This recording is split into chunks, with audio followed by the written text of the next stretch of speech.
ప్రేక్షకులకు నమస్కారం అండి. ఈ వీడియో మనం మ్యాన్ పవర్ అంటే నరాల వీక్‌నెస్ గురించి, లేతే మగతనం గురించి మాట్లాడుకుందాం. ఇది సెపరేట్ క్లినిక్స్ వచ్చినాయండి ఇప్పుడు. ఆ డాక్టర్‌లకి అసలు ఖాళీ ఉండట్లేదంట. క్యూల్లో ఉంటున్నారంటండి అక్కడ. నేను విన్న విషయం అన్నమాట ఇది. పూర్వం ఈ ప్రాబ్లమ్స్ లేవు. 20, 30 ఇయర్స్ బ్యాక్ చాలా తక్కువ ఈ ప్రాబ్లమ్స్. అంటే చెప్పలేకపోవడం అంటే అది కూడా తప్పే. ఒక 60, 70 సంవత్సరాల ముందరైతే అది బూత్ కాదు. అందరూ హ్యాపీగా మాట్లాడుకునేవారు. ఏ ప్రాబ్లమ్ ఉన్నా డిస్కస్ చేసేవారు. దానికి సరిపడి కౌన్సిలింగ్ ఉండేది. సిగ్గుపడకుండా ఓపెన్‌గా మాట్లాడుకునేవాళ్ళు. పల్లెటూర్లు గానీ, ఇంకోటి గానీ. అంతకు ముందరైతే ఇంకా ఫ్రీనెస్ ఉండేది. అది ఒక సైన్స్ లాగా, అది ఒక ఇంపార్టెంట్ సబ్జెక్ట్ లాగా దాన్ని తీసుకునేవారండి. అప్పట్లో అందులో క్లాసులు చెప్పేవాళ్ళు కూడా ఉండేవారు నాకు తెలిసుండి. ఇప్పుడు ఏదైతే మనం బూత్ అనుకుని ఆ సైన్స్‌కు దూరం అయిపోయామో, దానివల్ల యూత్‌లో గానీ, పెద్దవాళ్ళలో గానీ అనేక రకాలైన మానసికమైన ప్రాబ్లమ్స్, భయాలు వస్తున్నాయండి. తెలియని భయాలది. నిజంగా అక్కడ కారణం లేదు. కారణం లేకుండానే భయపడిపోయి, నాలో మగతనం లేదు కాను, నేనెందుకు పని చేయను కాను, లేకపోతే నేను వివాహం చేసుకుంటే నా భార్య నన్ను వదిలేస్తుందేమో, నన్ను హీనంగా చూస్తుందేమో, చులకనగా చూస్తుందేమో, ఇటువంటి అనవసరమైన ఆలోచనలతోటి మానసికంగా ఇబ్బంది పడి ఉన్న శక్తి కూడా కోల్పోతున్నారు. ఈ భయం అనేదే మెయిన్ అండి ఇక్కడ. ప్రాబ్లమ్ ఏంటంటే ఈ భయాన్ని కనుక తీసేసి వాళ్ళకి కౌన్సిలింగ్ తీసుకునే వాళ్ళు కనుక సంఖ్య కనుక పెరిగితే ఇది 60% ప్రాబ్లమ్ సాల్వ్ అయిపోతుందండి. దాని మీద ఎప్పుడైతే అవగాహన లేదో దానివల్ల అనేక రకాల ప్రాబ్లమ్స్ వస్తున్నాయి. అదేవిధంగా ఇక్కడ కూడా మళ్ళీ ఆహారం, ఎక్సర్సైజ్ ఈ 2 అసలు మానవ శరీరానికి కావాల్సిన 2 ఇంపార్టెంట్ పాయింట్స్ అన్నమాట ఇవి. మన శరీర తత్వం ఏంటి? ఇవాళ ఏమైపోయింది, సైన్స్ పెరిగిపోయింది. పెరిగిపోయేసరికి అది తినేత్తే మగతనం పెరిగిపోతుంది, ఇది తినేత్తే మగతనం పెరిగిపోతుంది.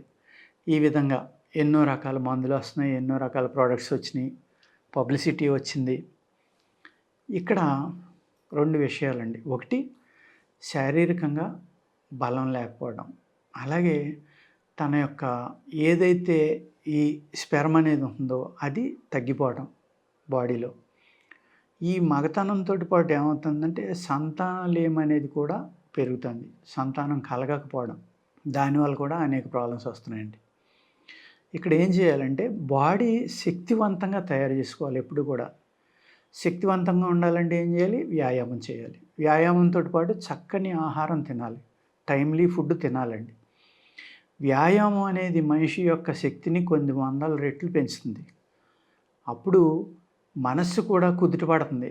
మనిషిలో కాన్ఫిడెన్స్ పెరుగుతుంది. మానసికమైన శక్తి పెరుగుతుంది. ఇవన్నీ జరిగినప్పుడు ఏమవుతుందంటే అటువంటి చిన్న విషయాల గురించి భయపడటం మానేస్తాడు. అక్కడే కొంత ట్రీట్మెంట్ కంప్లీట్ అయిపోతుంది.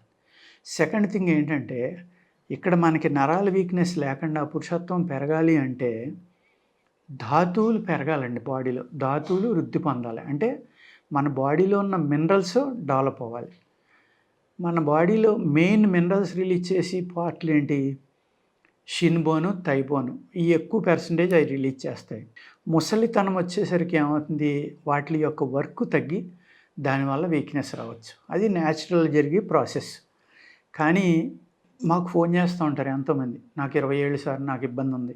నాకు 25 ఏళ్ళు సార్, నాకు నెల్లాళ్ళు పెళ్ళి ఉంది. ఈ లోపల ఏమన్నా అవుతుందా? వీళ్ళందరూ ఏం ఊహిస్తారంటే ఈ వయాగ్రా లాంటి మెడిసిన్స్ గురించి తెలుసుకున్న తర్వాత అది వేసుకుంటే ఏదో అది టెంపరరీగా తప్ప న్యాచురల్ కాదది. దానివల్ల కొన్ని సైడ్ ఎఫెక్ట్లు కూడా ఉంటాయి. అందుకే విరివిగా మనకి ప్రతి మెడికల్ షాప్‌లోనే అది అమ్మరు, ఇవ్వరు కూడా. ఇక్కడ మనం న్యాచురల్‌గా శరీరం యొక్క శక్తిని పెంచుకున్నప్పుడే మీకు ఆ ప్రాబ్లమ్ అనేది సాల్వ్ అవుతుందండి. న్యాచురల్‌గా పెంచుకోవాలంటే ఏం చేయాలి? అద్భుతమైన మెడిసిన్స్ ఉన్నాయి ఆయుర్వేదంలో. మర్రి చెట్టు మీదే ఒక 7, 8 రకాలు ఉన్నాయి. మోదుగ చెట్టుతోటి చేసుకోవచ్చు.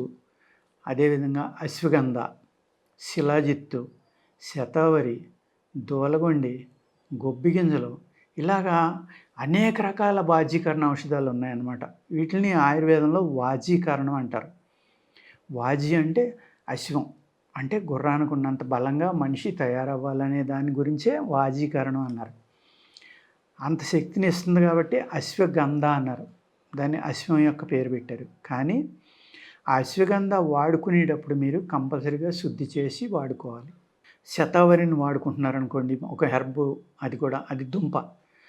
ఆ దుంప యొక్క పైన తోలు తీసేయాలండి, తొక్క ఉండకూడదు, అది పనిచేయదు.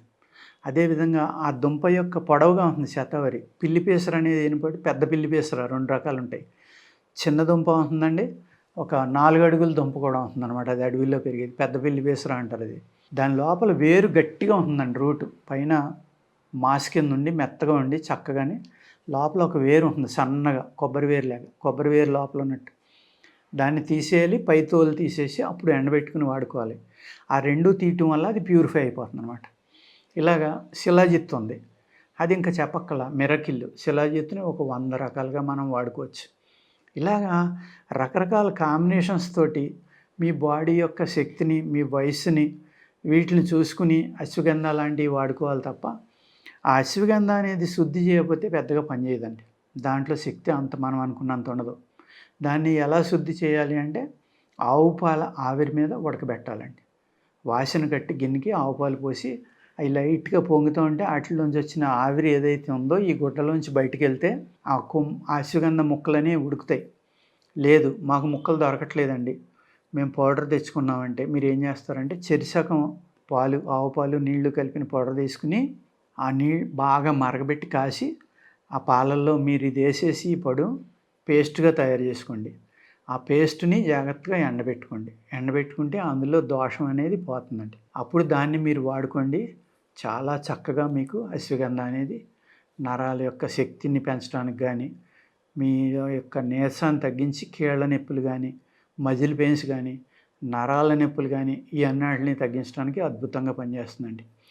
అదేవిధంగా మీరు శతావరి వాడుకోవచ్చు, దూలగొండి గింజలు వాడుకోవచ్చు. దూలగొండి గింజలు అనేది కునా సీడ్స్ అంటారు, అది కివాంచి అంటారు దాన్ని.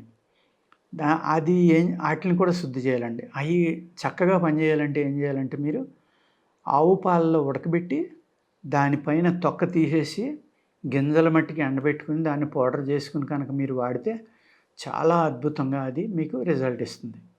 ఇలాగా గొబ్బి గింజలు, ఈ గొబ్బి గింజలు చాలామంది తెలియక ఏం చేస్తారంటే అది ఏమాత్రం తడి తగిలినా కూడా వెంటనే ఒక వదలనంత జిగురు ఉంటుందండి. అది చాలా జిగురు అనమాట.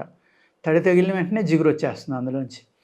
అందుకు దాన్ని ఏం చేయాలంటే గొబ్బి గింజల్ని కొద్దిగా వేడి చేసి పౌడర్ కొట్టుకుని మిగిలిన వాటిలో కలుపుకోండి. లేహ్యాల్లో కూడా కలుపుకోవచ్చు. చేసుకుని మీరు బ్రహ్మాండంగా పనిచేస్తుంది. నాన్ వెజిటేరియన్ తినాలనుకోండి, మీకు ఎగ్స్ ఆమ్లెట్ వేసుకుంటారు కదా, దాన్ని నెయ్యితోటి వేసుకోండి. అదే చేపల కూర కూడా నెయ్యితోటి వండుకుని తినండి. ఈ రెండు కూడా మీలో మ్యాన్ పవర్ అద్భుతంగా పెంచుతాయి డైలీ కనుక తింటే. దయచేసి నూనె వేసుకుని ఆమ్లెట్ తినొద్దు. నెయ్యితోటి ఆమ్లెట్ తిన్నారనుకోండి, నూనెతో వేసుకున్న ఆమ్లెట్ మీద 10 టైమ్స్ బలం ఇస్తుంది మీకు.